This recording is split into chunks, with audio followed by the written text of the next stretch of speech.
Hello everyone. अध्यापन civils के mapping series में आपका फिर से स्वागत है। ये हमारे लेक्चर का 5वां वीडियो होने जा रहा है। हम लोग इस वीडियो के माध्यम से इंडिया के जो पेनिनसुलर रीजन में माउंटेन रेंजेस है उनका एक एक करके मैपिंग देखेंगे। वीडियो शुरू करने से पहले आप लोगों से गुजारिश है कि इस चैनल को सब्सक्राइब करें, लाइक करें, साथ ही हमारे इंस्टाग्राम के हैंडल को भी फॉलो करें जो है @अध्यापन सिविल्स। तो चलिए बिना किसी देरी के इस लेक्चर को शुरू करते हैं। जैसा कि हम लोग देख पा रहे हैं, ये इंडिया का टोपोग्राफिकल मैप है और इस मैप में पेनिनसुलर रीजन के सारे इंपॉर्टेंट माउंटेन रेंजेस एक एक करके दिए गए हैं। हम लोग पहले सारे के सारे माउंटेन रेंजेस को एक बार ओवरव्यू के फॉर्म में देख लेते हैं और उसके बाद एक एक करके हम इन सारे माउंटेन रेंजेस को मैप पे मार्क करेंगे। तो हम लोग सबसे पहले देख पा रहे हैं वेस्टर्न घाट, जो कि एक कंटिन्यूअस माउंटेन रेंज का चेन है। इसे हम लोग महाराष्ट्र में सह्याद्री के नाम से भी जानते हैं। ठीक है दोस्तों, जैसा कि आप इस मैप में देख पा रहे हो, इस मैप में सारे के सारे इंपॉर्टेंट माउंटेन रेंजेस का मैपिंग कर रखा है। तो सारे के सारे इंपॉर्टेंट माउंटेन रेंजेस है जैसे कि Vindhya range, Satpura range, Mahadev range, Ramghat hills, Baghelkhand, इस रीजन में आता है कैमूर हिल्स, फिर है आप यहाँ देख लो तो Balaghat range, Harishchandra range, Satmala range, Ajanta range, Nilgiri hills, Anaimalai hills, cardamom hills, और ये एक बहुत इंपॉर्टेंट है गारो खासिया जयंतिया हिल्स, ठीक है, जो कि मेघालय में है। और अब हम लोग एक एक करके सारे के सारे माउंटेन रेंजेस को मैप में प्लॉट कर देंगे ताकि आपका जो क्लैरिटी है इस पर और भी अच्छे से बन जाए। हम लोग शुरुआत करेंगे नॉर्थ वेस्ट से। तो सबसे पहले हम लोग देख पा रहे हैं गिर रेंज। यहीं पर आपको एशियाटिक लायन भी पाए जाते हैं। फिर हम लोग देख पा रहे हैं वेस्टर्न घाट।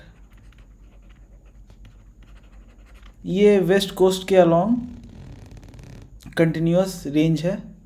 इसे महाराष्ट्र में सह्याद्री के नाम से भी जाना जाता है। ठीक है, इसमें जो एक इम्पॉर्टेंट माउंटेन है वो है बाबा बुदानगिरी। ये चिकमगलुरु कर्नाटका में है। ठीक है, वेस्टर्न घाट नॉर्थ में गुजरात से शुरू होती है और केरला और तमिलनाडु में नीलगिरी के पास ईस्टर्न घाट से मर्ज हो जाती है। ठीक है, तो इसे यहाँ पे नीलगिरी के नाम से भी जाना जाता है। एक और इम्पॉर्टेंट फैक्ट है कि वेस्टर्न घाट जो है ये एक वर्ल्ड हेरिटेज साइट है। ठीक है, अब हम लोग वेस्टर्न घाट के नीचे आएंगे तो जो सबसे इम्पॉर्टेंट माउंटेन रेंज आता है उसका नाम है अनायमलाई हिल्स।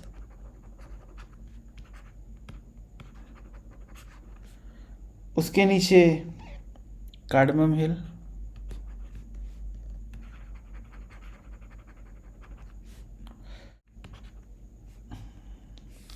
अनायमलाई हिल्स में अनायमोडी है जो कि वेस्टर्न घाट का हाईएस्ट पीक है। ठीक है, अनायमलाई हिल्स और नीलगिरी के बीच जो गैप है वो पलघट गैप है। तो ये काफ़ी ज़्यादा इम्पोर्टेंट है क्योंकि जो वेस्टर्न घाट है, वेस्टर्न घाट का काफ़ी ज़्यादा इम्पैक्ट तमिलनाडु में पलघट गैप के कारण ही हो पाता है। और कोयम्बटूर जो समर में रेन रिसीव करती है वो इस गैप के कारण ही रिसीव करती है। ठीक है, अब हम लोग तमिलनाडु के कुछ इम्पोर्टेंट हिल्स को देखेंगे। सबसे इम्पोर्टेंट हिल जो है वो है पलनी हिल्स।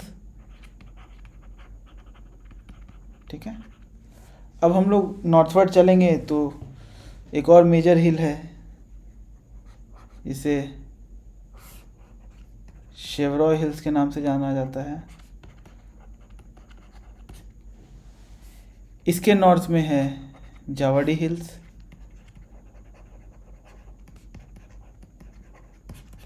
तमिलनाडु से हम लोग नॉर्थ में बढ़ेंगे। तमिलनाडु से अब हम लोग नॉर्थ में बढ़ेंगे तो नॉर्थ में जो स्टेट आता है वो है आंध्र प्रदेश। आंध्र प्रदेश में जो इम्पोर्टेंट हिल्स हैं वो हैं पालाकोंडा हिल्स और नल्लामाला हिल्स। इस रीजन में हमें माउंटेन्स के नॉर्थ से साउथ के अलाइनमेंट को जानना ज़रूरी है, क्योंकि यूपीएससी हो सकता है ऑप्शंस के फॉर्म में इस तरह के क्वेश्चन पूछें, और अगर आपको पता होगा तो आपको ऑप्शंस एलिमिनेट करने में काफ़ी हेल्प मिलेगा।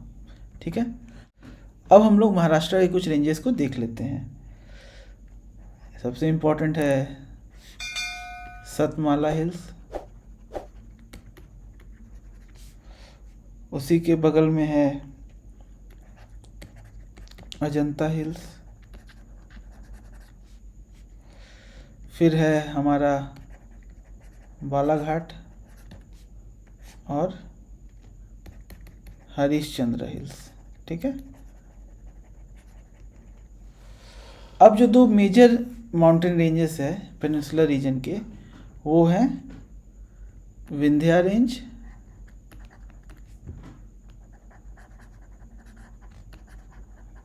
और सतपुरा रेंज। इन दोनों के रेंज के बीच में एक बहुत ही इम्पोर्टेंट नदी फ्लो करती है जो कि वेस्ट फ्लोइंग है। तो कमेंट में बताना कि इस रिवर का नाम क्या है।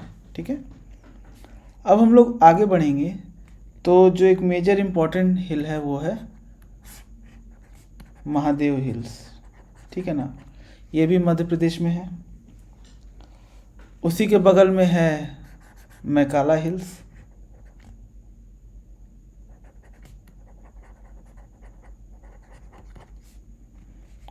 और इस रीजन में है कैमूर हिल्स। कैमूर हिल्स का कुछ पार्ट बिहार में भी पड़ता है, ये ज़िले को भी कैमूर नाम से जाना जाता है। ठीक है, अब हम लोग झारखंड और छत्तीसगढ़ के कुछ इम्पोर्टेंट माउंटेन रेंजेस को देखेंगे। सबसे पहला है रामगढ़ हिल्स। ठीक है, उसके बाद एक इम्पोर्टेंट माउंटेन रेंज है गड़जट रेंज। ठीक है, और जो सबसे इम्पोर्टेंट माउंटेन रेंज है इसका नाम है राजमहल हिल्स। पेनिनसुलर रीजन का एक इम्पोर्टेंट पार्ट मेघालय में भी पाया जाता है। इन तीनों हिल्स का नाम है गारो, खासी और जयंतिया हिल्स। ये पेनिनसुलर माउंटेन रेंज के ही पार्ट है और ये पेनिनसुलर रीजन से सेपरेट हुए हैं आपको राजमहल हिल्स के फॉल्ट के कारण। ठीक है, तो ये जो राजमहल का फॉल्ट है जिससे कारण ये माउंटेन रेंज भी आपको सिचुएटेड है, ये आपको गारो, खासी, जयंतिया हिल्स को रेस्ट ऑफ द प्लेट्यू से और पेनिनसुलर रीजन से सेपरेट करती है। इसका एक और इम्पोर्टेंस है कि जो गैंजेस रिवर है जो फ्लो कर रही है वो इसी के कारण अपना डायरेक्शन वेस्ट टू ईस्ट से सीधे नॉर्थ से साउथ कर लेती है। ठीक है, तो जो एक मेजर हेड है गंगा का वो इस माउंटेन रेंज के कारण ही बेंड करता है। इसके बाद जो एक सबसे फेमस माउंटेन रेंज है वो है अरावली। ये इंडिया की oldest old fold mountain range है। ये ऑलमोस्ट गुजरात के बॉर्डर से चलती है और हरियाणा, दिल्ली तक भी पहुंची हुई है। इसी माउंटेन रेंज में एक फेमस पीक है जिसका नाम है गुरु शिखर। ये माउंट आबू में एग्जिस्ट करती है। तो जैसा कि हम लोगों ने देख लिया, ये सारे जो माउंटेन रेंजेस हैं ये पेनिनसुलर रीजन में एग्जिस्ट कर रहे हैं। ये काफ़ी इम्पॉर्टेंट है। इसलिए इम्पॉर्टेंट है क्योंकि अगर आपके पास कोई क्वेश्चन आते हैं तो आप ऑप्शंस में इन्हें देखकर एलिमिनेट कर सकते हैं। यूपीएससी ने डायरेक्ट तो कभी क्वेश्चन पूछा नहीं है, और अगर पूछा भी गया था तो वो बहुत ही पुराने पैटर्न पे था। रिसेंटली इस तरह के क्वेश्चन डायरेक्टली आते नहीं हैं। हाँ, एसएससी और स्टेट पीसीएस एग्ज़ाम्स में आ सकते हैं, बट यूपीएससी में इन माउंटेन रेंजेस का जानना इसलिए ज़रूरी है क्योंकि कई सारे क्वेश्चन जो हैं वो इन रेंजेस से रिलेटेड बायोस्फीयर रिजर्व हो गए, या वाइल्ड लाइफ सेंचुरी हो गया, या फिर किसी तरह के ड्रेनेज रिवर हो गए। ठीक है, जैसे मान लो पूछ सकता है कि पेरियार रिवर कहाँ फ्लो करता है, या फिर पूछ सकता है कि विंध्या और सतपुरा के बीच कौन सी रिवर है, सतपुरा के साउथ में कौन सी रिवर है। ठीक है, तो इन सब का जो डिटेल है एनालिसिस वो हम नेक्स्ट लेक्चर में देखेंगे। फ़िलहाल के लिए ये बेसिक ओवरव्यू था। आप लोग प्रॉपरली इसको देख लें, अपने एटलस में मार्क कर लें। नहीं होता है तो एक प्लेन आउटलाइन शीट पे भी आप इस मैप को मार्क करके रख सकते हैं। इस लेक्चर में बने रहने के लिए धन्यवाद। अगले लेक्चर में आपसे फिर मुलाकात होगी, तब तक के लिए थैंक यू।